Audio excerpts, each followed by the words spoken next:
سلام علیکم و رحمت الله. استاد عزیزم خیلی خوش آمدید. سلام علیکم و رحمت الله. بسم الله الرحمن الرحیم و الحمد لله رب العالمین. درود میفرستم بر نبی مکرم اسلام و اهل بیت آن پیامبر بزرگوار.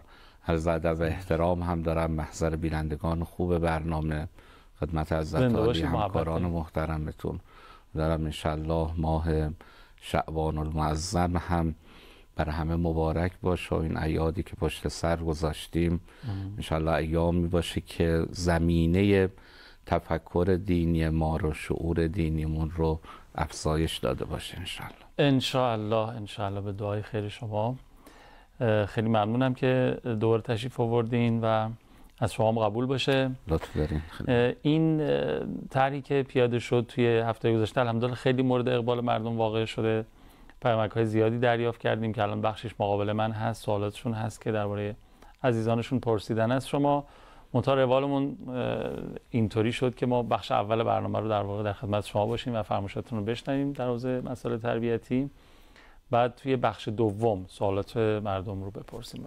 از هر جا صلاح می‌دونید. بزرگوار، اگر در خاطر بینندگان خوبمون باشه، ما یه سیری رو تو مباحث پیش آوردیم و به اینجا رسیم که حالا این بایدهای تربیتی چیه؟ ما اگر بخوایم یک فرزند خوبی رو تربیت کنیم باید به چه نکاتی در محیط خانه توجه کنیم؟ چند موردش رو بیان کردیم. من جمله گفتیم محبت واقعا اکسیر تربیته، یعنی بچه ها رو باید بهشون محبت کرد و میدونید جناب آقای قوامی عزیز، محبت به معنی این فقط قربون صدقه بشیم. بچه ها حس بکنن ما پدر مادر ها دوستشون داریم.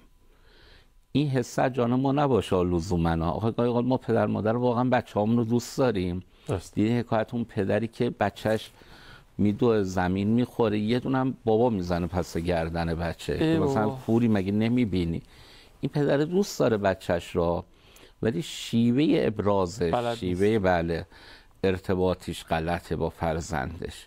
ببین الان از زاویه نگاه بچه که به این رفتار پدر نگاه بکنی، میگه عجب مثلا بابای بی‌انصافی، من زمین خوردم به جای اینکه با من همدردی بکنه تازه یکم به من زد. ولی پدره چی میگه؟ میبینی این حس عاطفیش رو با یه نوع روش خشمگونه داره ابراز میکنه. میگم منم واقعا بچه‌مو دوست دارم و ناراحت شدم، هیجاناتم، کنترلم به نوعی از اختیارم خارج شد، اینو بهش زدم. ما میخوایم بگیم باید از زاویه فرزند این احساس ایجاد بشه که ما پدر مادرها دوستشون داریم. گاهی اوقات حتی سنگ محک هم داره. گاهی اوقات دیدین اگر بچه‌های ما زیاد بیان سراغ ما بگن بابا منو دوست داری، مامان منو دوست داری، ما نتونستیم اون ارتباط خوبه رو باشون برقرار بکنیم. یعنی هنوز این انگار براش شک و شبهه‌ای وجود داره تو محبت. گاهی اوقات حتی بچه‌های ما دیدیم خود پدر مادرها میگن مثلا میگه این عکسای نوزادی منو بیارید ببینم مثلا بچه شما هستم یا نه. بله، یعنی نگرانه مثلا منو از کجا آوردید. خب این معلومه اون حس ارتباط عاطفی رو نتونسته فرزند ما به خوبی چیکار بکنه، دریافت کنه. تو تربیت میگیم اون مهمه. حتی تو روابط زن و شوهری هم همین طوره ها. مثلا این آقا واقعا همسرش رو خیلی دوست داره، علاقه داره، شبان روز هم داره برای این زندگی زحمت میکشه، آخرش خانم میگه که نمیدونم مثلا شوهرم منو دوست داره یا نه. ببین چرا؟ چون ما درسته این محبت رو داریم ولی نتونستیم این حس عاطفی رو در طرف مقابلمونم ایجاد بکنیم. این مهمه که اتفاق بیفته. شاید الان برخی خانواده بگن خب ما چطور این رو رقم بزنیم که بچه‌ها این حسه براشون شکل بگیره. یه تعبیری رو جناب لقمان حکیم داره. لقمان یه شخصیت ویژه‌ای که حتی در قرآن حکمت‌هاش میاد بیان میشه دیگه. جناب لقمان میگه پدر وقتی وارد خونه میشه باید بازیگوش باشه. بله، بازیگوشی بکنه، بازی بکنه، ادخال سرور بکنه و این نشاط رو وارد خونه بکنه. یعنی بچه‌ها اینو دریافت میکنن چقدر بابای دوست داشتنی، ما رو هم دوست داره که با ما داره بازی میکنه، بازیگوشی میکنه، میاد سراغمون، با ما شوخی میکنه. ولی ما این نه، بابا واقعا بچه‌ها رو هم خیلی دوست داره، کار رو بالاخره یا زندگی رو فراهم کرده، میاد خونه میره رو گوشه میشینه، رو مبل میشینه، نگاهش به تلویزیون، سرش تو موبایل. از زاویه نگاه بچه‌ها این پدر عاطفی نیست. ما اینکه پدر زحمتکشیه ها، ولی ما میگیم اون مکمله حتما باید وجود داشته باشه. مثلا یه جایی ما باید وقت بگذاریم مثلا با فرزندانمون ارتباط برقرار کنیم، حرفشون رو بشنویم، باشون صحبت کنیم، باشون شوخی کنیم، باشون بازی بکنیم. ایناست که اون حسه رو چیکار میکنه؟ ایجاد میکنه. این یک. نکته دوم، گاهی اوقات بیانش، قبل از اینکه فرزندمون از ما بپرسه که بابا یا مامان منو دوست داری، ما بهشون بگیم که ما مثلا بهترین روز زندگیمون روزی بود که تو به دنیا آمدیم، چقدر دوستت داریم، باور نمیشه وارد زندگیمون شدی، رنگ و بوی دیگه زندگی ما پیدا کرد. یعنی بیانهای این گونه، ببین قربون صدقه هم نبود توش ها، ولی این جملات اون حس محبت رو داره به فرزند چیکار میکنه؟ منتقل میکنه. اینا گاهی اوقات کم رنگ تو خونه ما، گاهی اوقات به شوخی میگیریم. گاهی اوقات مثلا ممکن برخی پدر مادرها بگن مثلا این لوسبازی‌ها چیه؟ در حالی که شما مثلا وجود مبارک آقا علی ابن موسی رضا رو موقعی هم اشاره کردیم، مثلا جواد الائمه رو پاشون میشوندن، قربون صدقه جواد الائمه میشدن، بیان میکردن، ابراز میکردن. یعنی ما پدر مادرها باید این ابراز رو به شکل‌ها و انواع مختلف برای فرزندمون داشته باشیم تا اون حس عاطفی در او شکل بگیره. بعدم نیست اینو من بگم، ببینید بچه ها هرچی بزرگتر میشن انگار ما پدر مادر یه مقدارمون ابراز عاطفی هم برامون سخت‌تر میشه. آره ولی میخوام اینو پدر بزرگا، مادر بزرگا، پدرها، مادرها با دقت این بخش صحبت من رو توجه کنم. با اینه که اتفاقا بچه ها هرچی سنشون میره بالاتر ما باید یک اقناع عاطفی اونا رو بکنیم. اگر این اقناع عاطفی نشه یه مرتبه با یه گوشه چشمی میره. همین عشقای مجازی و عشقای بالاخره غیر واقعی که داره شکل میگیره ریشش همینه. بچه ها یه سنی عبور میکنن، مثلا میشه نوجوان، بعد برای ما پدر مادر ها سخته. مثلا یه موقع مادری توی جلسه مشاوره میگم این پسر من نوجوان شه، یه موقع میاد سمت من اصلا چندش هم میشه، بگم من مرد غریبه است. گفتم نه بابا این پسرته، باره تنت، نباید این حس رو داشته باشیم. خب نمیتونیم منتقل بکنیم دیگه، نمیتونیم رو نوازشش بکنیم، ببوسیمش. حالا تو روایت داریم پیامبر حضرت صدیقه طاهره نه تو میبوییدن، میگفتم من بوی بهش از تو میفهمم. یعنی پدر و مادر باید این شکل ارتباط رو داشته باشن. تو نوجوانی باید پررنگ ترم حتی بشه، ولی نوجوانانه هم بشه ها، یعنی مدلش هم یه مقداری از اون حالت بچگانه در بیاد. ممکن دیگه اون موقع یه شوخی های دم به دستی اون رو نتونه اقناع بکنه، بعد یه شکل دیگه ما این رو چیکار کنیم؟ بروز بدیم. دلیلش هم اینه که این سلامت آینده او رو اینجوری تضمین بکنیم، نره رفیق باز بشه، نره سراغ جنس مخالف، سری نره عاشق بشه، این اتفاقات نیفته. یعنی حتی اگرم میخواد ازدواج کنه، ازدواج رو بر اساس یک منطق و نیاز غریزی و فطری بهش نگاه بکنه. یا واقعا همینطوریه. یعنی مثلا اگر پدری با دخترش تو سنین نوجوانی وقت بذاره، باش حرف بزنه، باش تفریح بره، به تعبیر شما به انواع مختلف محبتش رو ابراز بکنه، و یا مادری با پسرش همین کار رو انجام بده، اون پسر و دختر سراغ جنس مخالف نخواهند رفت. چرا میرن؟ ولی منطقی میرن. حتی ما میگیم که البته این لازم هست ولی کافی هم نیست. بله. ببینید الان ما گاهی اوقات درباره ازدواج و مسائل ازدواج چقدر با بچه‌هامون صحبت میکنیم؟ خیلی کم. ببینید گاهی اوقات بچه‌ها فکر میکنن این بخش زندگیشون فراموش شده است، پدر مادر توجه ندارن، لذا خودشون آسین بالا میزنن، به تعبیر من میرن تو میدان. ولی موقع اگر نه واقعا پدر مادر بچه‌ها به یه سنی میرسن، آگاهی های نسبت به زندگی آینده، ازدواج، اینها رو توشون بالا ببریم. مثلا همسر خوب چه ویژگی باید داشته باشه؟ من این تعبیر رو برای بینندگان خوبم به کار ببندم.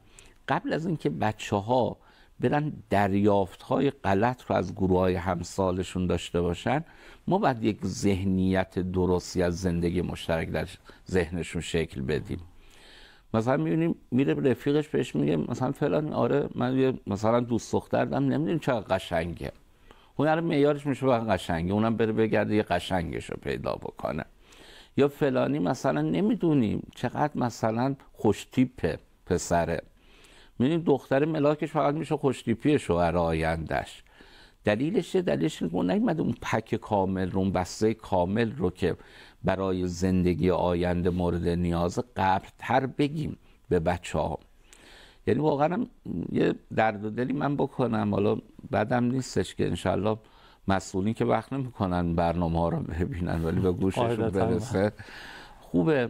مثلا ما الان سیستم‌های آموزشون واقعا خلأ داره تو این زمینه. از نگاه من، حالا میتونیم من یه موقع مباحثه هم بکنیم، دوستان دعوت بکنیم بریم بشینیم یه میز گردی بزنیم باهاشون صحبت بکنیم. به گمان من دیگه پسرها و دخترها از دوره اول دبیرستان که وارد میشن، مثلا پایه هفتم وارد میشن، ما باید یواش یواش ریل گذاری مسائل مربوط به زندگی آینده رو بهشون انتقال بدیم. دقیقاً. چون امروز یه دختر یا پسر کلاس هفتم هشتم دلبسته داره میشه به جنس مخالفش و این دلبستگی تبدیل به یه وابستگی عاطفی میشه. این وابستگی میشه همون عشق که انسان رو کور و کر میکنه، دیگه واقعیت رو نمیبینه. بلکه حالا سیستم ما فعلا تو آموزش پرورشمون و سیستم‌های آموزشیمون نقص داره. خب شروع بکنیم ما خودمون پدر مادرها، چه اشکالی داره پدر مادر یک کتابی درباره مثلا انتخاب همسر، موضوعات اینجوری بخونن، اصلا با بچه‌هاشون صحبت کنن، نگن زوده. بچه‌ها اگر ما اطلاعات درست رو بهشون ندیم میرن جای دیگه دریافت میکنن. الان اصلا زودی معنا نداره. بچه‌ها اصلا چرا حتی دیدین تو روایات هم داریم حضرت فرمودن قبل از اینکه افکار منفی رو انسان‌های نااهل به سمت فرزندانتون سوق بدن، شما اونها رو با کلام ما اهل بیت آشنا بکنید. یعنی ما میخوایم بگیم این اتفاق امروز اگر بیفته، اون محبت هم باشه اینم باشه، مدار انتخاب همسر این هیجاناتش کم میشه. و واقعا هم امروز ما توی نسل امروزمون میبینیم بیشتر نگاه هیجانی و خلأ عاطفی و احساسات اینا غلبه داره تا یک منطق، یک عقلانیت که کنار این منطق و عقلانیت بله قطعا اون احساسات هم باید چی؟ وجود داشته باشه. دیر به جنبیم، یه لحظه غفلت بکنیم، خدای نکرده زبونم لال با توجه به شرایط امروز دنیا و جامعه وقت تا آخر عمر کاسه چه کنم دستم بگیر. موضوع اصلا شوخی بردار نیست. همین دیروز بود پدری با من تماس گرفت، با یه پسر 21 ساله دارم. موضوع اخیراً متوجه شدم 1.5 سال با یه دختر خانومی در ارتباط، بیرون میرن صحبت میکنن. بعد ما هم تازه متوجه نشدیم، اخیراً اومده گفت من یکی رو دیدم میخوام باش ازدواج کنم. بعد میگه ما هیچ کدوم معیاراش رو نمیبینیم، نمیپسندیم. یعنی اصلا خانواده ها کفیت ندارن، اصلا این پسر و دختر کفیت ندارن. حالا چیکار کنم؟ دل بستم شده، علاقه مندم شده، اینا قرار مداراشون رو گذاشتن، اسم بچه هاشون هم الان گذاشتن. خب ما دیر می جنبیم، این بچه ها نیاز دارن، بلذا قبلش ما باید فضا رو ببریم به سمت فضای عاقلانه و منطقی. انشاءالله. یه فاصله کوتاه بگیریم برگردیم. سوالاتی که شما ارسال کردین تعدادش هم زیاده و سوالات خوبی هم هست و میپرسم از محضر شما. بفرمایید. ضمن تشکر از برنامه خیلی مفیدتون، لطفاً شماره و اسممو نخونید، چشم، ممنون از لطفتون. همسر من مرد بسیار متدینی، اهل مسجد و هیئت و برای زندگی خیلی زحمت میکشه، اما در 1 سال گذشته با پسر 15 ساله هم سر رفتن به مسجد و هیئت خیلی بحث میکنه و سعی میکنه او رو به زور هم شده با خودش ببره. پسرم اول خیلی مشتاق بود ولی بعضی وقتا حوصله رفتن نداره و سر همین مسئله با پدرش بگو مگو میکنه. خیلی نگرانم هم رابطهشون خراب بشه یه وقت خدای نکرده و همین که اعتقادات پسرم آسیب ببینه. لطفاً کمکم کنی. آقا پاسخ میدن. بله. ببینید بچه‌هایی که به همین سن 15-16 سالگی میرسن دیگه خب تقریبا دوران نوجوانیشون رو دارن میگذرونن. بچه‌ها در سن نوجوانی گرایش بیشتر به گروه همسالان دارن تا بزرگسالان. خب ما الان راهکاری که میتونیم به این مادر بزرگوار بدیم اینه که باید یک دوست همسن، همجنس، همکف که خوبم باشه، اخلاقش مسجدی باشه پیدا بکنن، اینها رو با هم دیگه به تعبیری همراه بکنن یا لینک کنن که با دوستش بره مسجد و معمولا هم اینجوری دیدین، نمیدونم جناب قوامی چقدر این خاطرات مدرسه تو خاطرتون هست. مثلا تو مقطع قدیم راهنمای دبیرستان که بچه‌ها میرسیدن، اگر پدر وارد مدرسه میشد اصلا این بچه انگار یه خجالتی میکشید که بابام اومده، احساس معذب بودن. بله، چون دو سر مردانگیش، استقلالش اینجا نشون داده بشه. لذا ما معمولا اینجا توصیه میکنیم که تو گروه همسالان خوب قرارش بدیم، یعنی به جای اینکه به فشار و زور و اینها بخوایم همراه خودمون ببریمش، این کار رو بکنیم حتما نتیجه بهتری رو خواهیم گرفت. خیلی ممنون. من چندی پیش سوالی در خصوص رفتار بعضی معلم ها کرده بودم و آقای ترشیون به اون جواب دادن، یا من سوالم رسا نبوده و یا متوجه سوال من دقیق نشدیم. منظور من این بود که با تمام تلاشی که ما والدین برای تربیت دینی فرزندانمون داریم، برخی معلم ها گاهی حرفهایی میزنن که زحمت ما در این باره هدر میره. ضمن اینکه موضوع شامل همه معلم ها نیست. از زحمات معلم های دلسوز خیلی متشکرم. ببینید طبیعیه، میدونید چیش طبیعیه، بالاخره بچه‌های ما وقتی وارد فضاهای اجتماعی میشن با رفتارهای متفاوت از رفتارهای ما مواجه خواهند شد. لذا ماها باید یه تدبیری رو برای این بیاندیش. مثلا بچه من میره بیرون اصلا یه حرف بدی یاد میگیره، میاد تو خونه، اینم جزئی از زندگیشه. بله بله. من باید بدونم الان با حرف بدی که او یاد گرفته چطور مواجه بشم که کار رو خرابترش نکنم. درست. رفته مدرسه ممکنه معلمی، دبیری، حتی هم کلاسی یه حرفی رو به او زده که با باورهای اعتقادی ما همخوانی نداره. خب من مادر باید خودم رو تقویت بکنم، توانمند بکنم که بتونم در برابر اون نقطه یا مطلبی که به او انتقال داده شده پاسخ درخوری بدم. پس توصیه اولم به مادر بزرگوار اینه که یه مقدار خودمون رو تقویت کنیم. حالا برخی پدر مادرها شاید بگن خب ما نمیتونیم تو همه این زمینه‌ها تقویت بشیم. خب بالاخره کار راحتی نیست، هر رو بچه بره با یه شبهه‌ای بیاد تو خونه ما چجوری جواب بدیم. یا باید مرتبط بشیم با افرادی که توانمندی پاسخگویی رو دارن که الان هم خیلی در دسترسه. شما برخی شماره هایی هستش که مثلا مرکز ملی پاسخگویی، شما تمام سوالات اعتقادی، احکامی، حتی مشاوری با یه شماره گرفتن میتونیم با کارشناسان اونجا مرتبط بشن، مثلا گوشی رو بدن دست پسرشون و دخترشون. مثلا این نکته که معلمت گفته یا دوستت گفته تو ذهن تو شبهه ایجاد کرده، الان بپرس از این کارشناس ببین جوابش رو چی میدن. و اینم راهکار دوم. اما راهکار سوم گاهی راهکار پیشگیرانه هم میتونه باشه. اگر یه موقعی دیدیم یه فرده، مثلا گاهی اوقات بچه ما مثلا کلاس ششم ابتداییه و این معلم ثابتشه، طول سال دائم با این معلم ارتباط داره، این معلم داره یه صحبت‌هایی رو انتقال میده، چه خوبه با خود معلم مرتبط بشیم، باهاش صحبت بکنیم. یا نه ما نمیتونیم ورود پیدا کنیم، نگرانی داریم از موضوعات دیگه، با مدیر مدرسه صحبت کنیم. یه وقتا یه نماینده‌ای هست برای این کارا. بله، با او صحبت کنیم. یعنی الحمدلله سیستم های آموزش بره پلکانی وجود داره. بله. یعنی حتی این مدرسه حلش نمیکنه، میتونه از طریق اداره آموزش پرورش پیگیری کنی که اینجور صحبت های نامربوط توی کلاس با بچه ها تر نشه. حالا این یه مادر دغدغه منده، ولی وقتی یک نفر توی جمع 30 نفری مسئله رو طرح بکنه، داره ذهن 30 نفر را آسیب میرسونه و معلومه نه همه پدر مادر ها مثل ایشون پیگیر موضوع باشن. لذا اینجا یه کمک هم داریم میکنیم به بقیه والدین. خیلی ممنونم. من اتفاقی برنامه‌تون رو دیدم، چرا حرفاتون رو پدر مادرهای سختگیر اثری نداره؟ خسته شدیم از دستشون، تو رو خدا بهشون بگین راحتمون بذارم. حالا نکته خیلی جالبی رو اتفاقاً یکی از فرزندان بوده، دختر خانم‌ها یا آقا پسرای عزیزمون که این رو مطرح کردم. می‌دونید ما 4 تا سبک تربیتی داریم. من 4 تا رو بشمارم بعد بگم حالا خود بینندگان قضاوت کنن که کدومش میتونه در تربیت بیشتر کمک بکنه. یا سبک تربیتی سبک مستبدانه است. یعنی امر و نهی توی زیاده، بکن نکن توی زیاده.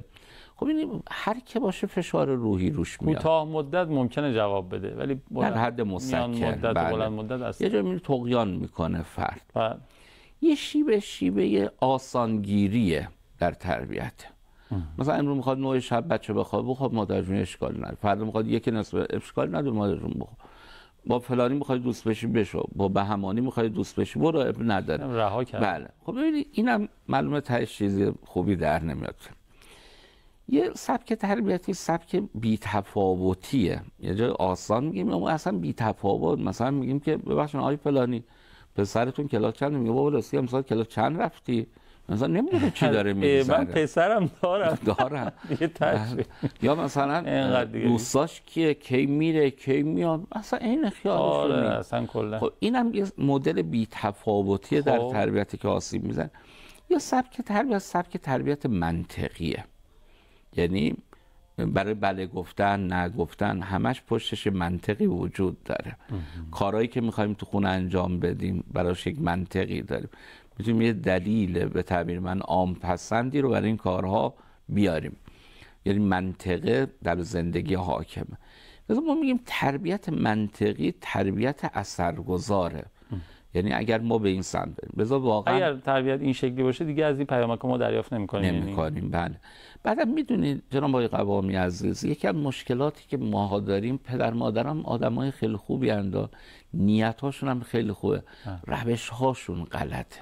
یادتونه ما تو اون برنامه‌های اولی که تو این فصل شروع شد عرض کردیم که برخی مادرها یا پدرها، حالا مادراشون بیشتر با بچه‌ها سر و کار دارن، شاید مثال میاریم، مثلا میخواد تو محیط خونش رو ترسیم بکنه برای تربیت بچهش، از چه ابزاری استفاده میکنه؟ من میشمارم: امر و نهی، نصیحت‌های مکرر، تذکرهای مدام، سرزنش کردن، تهدید کردن، تنبیه کردن.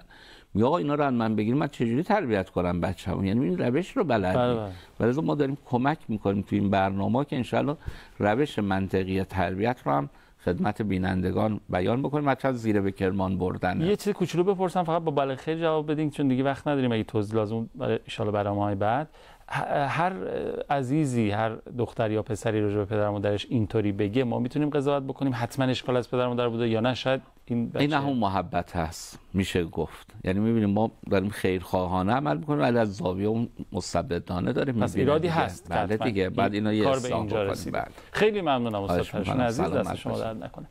ممنونم بابت همراهیتون. 162 شماره هاتون سازمان اعلام نظر.